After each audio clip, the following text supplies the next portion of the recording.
Let's get going. So welcome to Monday, another edible gardening series. This is number 23 of our 25. But hello, my name's Carol White Evans, and I'm the Chemicals and the Environment Agent here at the IFAS Extension in Sarasota. I'm here with my co-worker, Sarah Bostic, who's my teammate in teaching this series, as well as Mindy Hannick, who does that outstanding job with our chat box and facilitating that. We also have Wilma on the call with us today. Again, she is our Florida-friendly specialist and does a fabulous job, and she's also our go-to for asking those plant questions. So our communication specialist, Kevin, supports this series by he gets these videos uploaded to our website, as well as a lot of the other technical behind-the-scenes aspects of this series. We have that weekly MailChimp email that we send out by the end of the week. It includes all sorts of information and links, as well as a downloadable PDF of this program. So you'll be getting that by the end of the week. And I want to just say thank you all for joining this edible gardening series today. We offer it every Monday from noon to about 12:30. Actually, you've been going to 1. Except for next Monday. Remember, we have next Monday off, and we'll resume the following week. This week's topic is insect vision and color. I'll spend a little over 15 minutes discussing the topic, and then we'll open it up for questions. We monitor the chat box throughout this presentation, so you can type your question in at any time during the presentation. And again, it doesn't have to be specific to this presentation, just a question about gardening. So with that, let's move on. This webinar series came from hearing from our county residents that they're really frustrated over trying to garden in Florida. These are customers that are either new, have been gardening, or have just moved from another state. And we know that gardening in Florida, as well as many other locations, can be quite challenging, but hopefully this series will help and has helped you finding your gardening success with your efforts that you're putting in. So this series grew out of that need for more information around gardening. And being Extension, we're here to help, and we're glad to be supporting our community. So today's topic, so insect vision and color. So the type of eyes an insect has is determined by their environment in which it lives and what's required for it to survive and be successful. Insect vision plays an important part in attracting mates, in finding food. This includes plants, as well as avoiding enemies. There are things that insects will need to accomplish in order to be successful, meaning in order to pass on their DNA. Insects use photoreception to determine the day length, and this is also called a photoperiod. They can even monitor the position of the sun, so if it's high in the sky or if it's near the horizon, by using that polarization of light. They can predict the change of seasons by either a declining or an increasing minutes of the sunlight. So pretty amazing what their eyes can do. So the ability to detect that polarization of light from the sky allows insects to determine direction. And what is really important for insects such as honeybees, because they need to be able to find their way back to their nests in that twilight and that darkness. So you can think of it as sort of kind of like the insect equivalent of our GPS system. So first we need to talk about how an insect sees their surroundings. Insects have multiple types of eyes, and in some, they even have different eyes when they are in that immature stage. First, we'll discuss the simple eyes. So the ocelli, which are called the dorsal ocelli, so they're right here. The ocelli are located on the top of the head, and they are usually visible in both the nymph, right, the immature stage, as well as the adults. There are usually 3 ocelli, and the placement is always on the top or on the front of the head, but they can be arranged and can be arranged differently, and not always just in that tight trio of a triangle. Sometimes they're surrounding the antennae, and sometimes they're here in this tight triangle. But the ocelli are simple photoreceptors. They have only a single lens, and they have several sensory cells. They detect just light changes rather than they creating some complex image.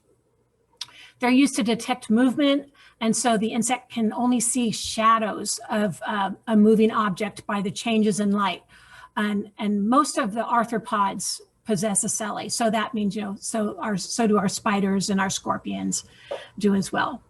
Stomata, on the other hand, this group of insect eyes are only found in immature forms of insects, of those insects that go through complete metamorphosis. You think way back when, metamorphosis are insects that have those 4 stages: the egg, the larvae, the pupa, and the adult.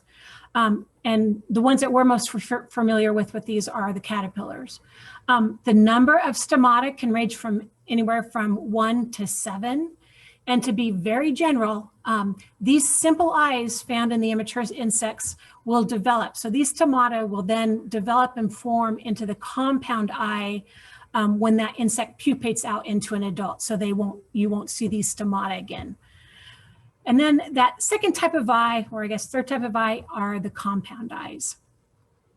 So when we think of insect eyes and try to compare to our human eyes or the eyes of most other non-insect animals, quite different. As humans, our eyes consist of only a single lens. An insect's compound eye is made up of multiple lenses, and each lens is associated with a structure called an ommatidia. I know this is a lot. So this is an ommatidia here. So this here is a cross section of an ommatidia. And you can see, it's almost like, I think of it like a dandelion, flower. So here's the lens, and within that lens, we have all of these ommatidia. So the actual number of lenses in a compound eye varies according to the insect species, and the number can consist as few as 10, but up to 28,000 or more lenses per eye. So each lens records just a tiny portion of a field that each of those eyes views. And then the eye sees a mosaic of a total view. So you can imagine what this would look like. It would be like looking through like a bundle of straws, or walking around with like tiny kaleidoscopes taped to ours, like glasses. However, oops, I'm writing all over my page. I'm sorry. The insect does not see this type of a mosaic. This is what it sees here. Sorry about the writing. So I don't know how to get rid of that. So electromagnetic spectrum. I know. Clear annotation up at the top where your view options are, or something like that. Clear annotation. Clear all drawings. There we go. Thank you very much, Wilma. Okay, so now to understand how insects see, at least using color perception, we have to look at the electromagnetic spectrum. I know this is getting in deep. At one end of the spectrum, we have like X-rays and gamma rays and ultraviolet rays that have these high energies and frequencies and really short wavelengths. The opposite end, we have infrared and microwaves and radio waves, which have lower frequencies and these really long wavelengths. So the range we're going to talk about today with vision is right in the middle, and that's the visible spectrum. And this is where that famous guy, Roy G. Biv, lives, right? So the visible spectrum is the range of visible light or energy, and it ranges from 380, which is the violet spectrum, up to 740 nanometers, which is the red spectrum. And this is what we're going to look at today.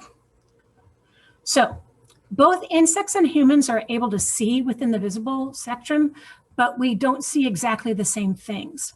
Humans, so we perceive color between 400 and 800 nanometers, and that's from the violet to the red, where we can't see that ultraviolet light or wavelengths in the infrared spectrum. Insects, on the other hand, can see wavelengths from 650 to 300 nanometers, which includes that ultraviolet spectrum. So this means that most insects either can't see well or they can't see at all in the yellow, orange, and red portions of a spectrum. So insects primarily see 3 colors. So that's the ultraviolet, blue, and green, with ultraviolet being the most defined. Humans, we're just the opposite. We see really well in the yellow, orange, and red, but we can't see those ultraviolets. But for both insects and humans, what we see is directly determined by photoreceptors in our eyes. We have 3 different types of photoreceptors. Each one is particularly sensitive to a certain color of light. Of course, this doesn't apply to people who are colorblind. It should be color limited versus color blind, but that's what we say. Insects are very similar, with most having 3 types of photoreceptors as well, but some insects like fruit flies, for instance, have 4 types of photoreceptors. Cockroaches only have 2, but some butterflies have as many as 15. So the more photoreceptors that are present, the better the definition of the object that's being viewed. So I wanted to point out a particular insect group that's great to have hanging around our garden, and that's predatory insects. So this is a picture of a damselfly, and notice those big, large compound eyes. Most predators are fast-flying insects, and they have these large compound eyes with the greatest number of ommatidia, right? Each one of those has a lens. The more ommatidia means more photoreceptors, and the higher the resolution in what they are seeing. So this allows them to have really good, great detail on what they're seeing, why they're flying and looking for the next meal. So twilight flying insects. Many insects are out at twilight when that blue light on that irradiance spectrum is more dominant in the sky. So blue wavelengths become dominant as the sun disappears below the horizon. So for about 1 to 2 hours after sunset, as long as there's no clouds, that blue shift provides these insects with the ability to stay oriented. So this shift, which is closer to the UV range, allows insects to navigate during dark hours. It also allows, as we said before, for bees to continue to navigate as it starts to go twilight into the dark. This is where we as humans can really mess things up. We turn on all kinds of lights, right? We turn on porch lights and lanai string lights. I have some, I admit, as well as things like interior lights. And sometimes this light, the light direction is facing upward and not downward. And that makes things even worse. These point sources of light interfere with that insect's ability to navigate. Instead of using the moon as their light reference point, the insects, they fixate on that UV light being emitted from our light bulbs. They lose their direction and they end up flying around that light source. And in this case, go to the light is not a good thing, right? So for colors, many bugs navigate by light sources like the moon or the sun, like we just said, because they're attracted to that light that they can see, which is UV. When it comes to colors, there are definitely some specific colors that can attract certain insects, as well as colors that can repel insects. First, let's talk about yellow. Although yellow light is in that wavelength that insects cannot see, when it comes to the actual color yellow, insects are attracted to it. And there are 2 schools of thought for why this might be. So first, yellow is a primary color of flowers and specifically pollen, right? Pollen is yellow. So many insects, especially those that are pollen feeders, such as bees, will be attracted to the color yellow due to that association. Second reason they're attracted to yellow is that yellow, as well as like white, orange, and light colors, reflect light instead of absorbing it, which the insect can see, because when it reflects light, it's reflecting UV light. So the insects can see it and they're going to orientate themselves toward it and travel to it, since they perceive that as a light source. We can take advantage of that behavior and using things like yellow or white sticky cards for controlling our pest insects. Of course, these colors will also attract some beneficial insects as well. When we talk about whiteflies, so one of the worst pests of our garden, whitefly are especially attracted to yellow sticky cards. Whiteflies see in that 550 to 600 wavelength. They actually see really well in that wavelength. And the wavelength of yellow is 580. So they're going to have a real strong attraction to yellow. There are a few insects that have an affinity for that blue, which is that 450 nanometer on the light spectrum. And this is going to be thrips and leaf miners. So although thrips are also drawn to yellow sticky cards, you're going to be more successful using those blue sticky cards. If you have a high population of thrips, you're going to use blue sticky traps, since parasitoids, so those biological control insects, are attracted to the yellow sticky cards. Using blue for thrips are going to support the conservation of those biological controls that are in the area. But studies have shown that the placement of the cards is as important as the color. And then also if you add a pheromone lure, right, a scent to them that is their mating pheromone, that can also improve your thrips collection. Now, dark colors are a mixed bag for insects. Dark colors can either attract or repel insects, and it's more closely connected with where they live and how they function. For instance, cockroaches have fewer photoreceptors, so they are more drawn to dark colors. For cockroaches, dark relates to safety, where light colors relate to open areas where they're more exposed to predation. The opposite's going to occur with like flying insects. Light colors represent the sky where they can escape, but dark can be perceived as like a predator. Now, studies suggest that not only colors, but the pattern of a flower may play into attracting insects. The pattern reflects UV light, so it's equivalent to like a glowing neon sign, and this is going to attract insects, specifically pollinators. So this picture shows how a flower is perceived if you are a human or a pollinator.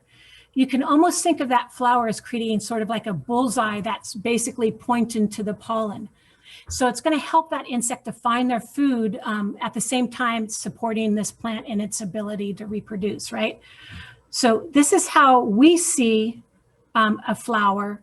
This is how under UV light, this is how the butterfly perceives it. So you see these, how it has this white on the edge, and a honeybee. So this is really going to point towards that middle. Now, as far as light bulbs, the color and intensity of light bulbs can have a very strong effect on insects. So if you're trying to figure out how to light your house at night without drawing in insects, then need to pay attention to the next few slides. First, a quick reminder, the wavelength of visible light that insects see are between that 300 and 650 nanometers. But they really prefer to be between 300 to 420, which is that blue, violet, and ultraviolet. I say this because it's important when it comes to light bulbs. We're going to discuss the most common of the light bulbs and that we usually use for a house. So we usually use incandescent light bulbs, right? The oldest standard bulb since Edison discovered it in what, 1879-ish. We'll do the CFLs, the compact fluorescent, halogen, and light emitting diodes, or our LEDs. And although I've listed 4 different types of light bulbs, as far as the bulbs either attracting or repelling insects, we can put these 4 different light sources really into only 2 different categories. Those that will attract lots of insects and those that are only going to attract just a few insects. Now, I don't want to say repel insects because the light is something that they either see or they don't see. The light does not actually repel them like a chemical cue from a spray application might do. So it's hard to say repel when you're talking about light sources. So the first category are the lights that are highly attractive to insects. So this group includes the incandescent, the compact fluorescents, halogens, as well as high intensity discharge, but we're not going to really talk about those. These bulbs emit lights with that shorter wavelength, and specifically in that UV radiation that are more visible to insects. Insects navigate by that UV light emitted from the sun and the moon, right? So this is possible because it's the strong stationary source, and those insects keep themselves oriented at an angle to the light source. Since glowing light bulbs are basically a closer and brighter source of UV light, this is going to disrupt their orientation and draw them into that artificial source, and that's why they start to do that circular pattern, because they're keeping themselves oriented to that light source. A light's UV output is the #1 factor in attracting insects, but these light bulbs also put out heat, and lots of it. They are gluttons, and they waste up to like 90% of the energy that they consume, and they do it in the form of heat. So insects with thermal or heat receptors can sense this heat released by these light sources, and that will also draw them in as well. Now, LED lights are the sole light bulb in that second category. LEDs produce very little to no UV light, which makes them, almost invisible to bugs. They also produce a very, very small amount of heat. which makes them less appealing to those insects with those thermal receptors. However, it is still possible for an LED to produce some shorter wavelengths in that blue-white to cool white color. And so they will attract some bugs to them. So it'd be wise, if you're looking for a bug-resistant LED light, choose a bulb or a fixture that emits wavelengths, preferably greater than that 550 nanometers. And the package is going to say on it that it's either a warm white or an ultra warm white bulb. LED bulbs are sometimes also listed with what's called a correlated color temperature, a CCT, instead of those wavelengths, right? Instead of nanometers. CCTs are measured in kelvins, and basically the Kelvin scale relates to the amount of heat. So LED bulbs below 3600 Kelvin are going to emit a warm or ultra warm white light that the bugs cannot see. And bulbs above 3600 Kelvin are going to emit natural or cool white light that is more attractive to bugs. So I put that on there so you can make note of that, and I'm always getting confused when I go to the grocery store to buy bulbs. So unless you're wanting to attract bugs to your lights, which I actually do sometimes because I collect bugs for my insect collection, but you're going to want to choose the correct type of light bulb that's not going to distract insects and unintentionally draw them into your light. We're talking about the different bulbs. The best bulbs to purchase would be LED bulbs, but really the best is going to be an LED bug light. So LED bug lights are simply LED light bulbs that have a yellow coating. And this yellow coating decreases that color temperature of the light. So coating the bulb with yellow gives that peak wavelength between 550 and 600, which is above what those insects can see. However, yellow coated bulbs aren't the only lights that can reduce the number of bugs around the light. You can take any light bulb and you can either wrap yellow around it using those, it's called lighting gel. So using yellow lighting gel, they use it in stage lighting.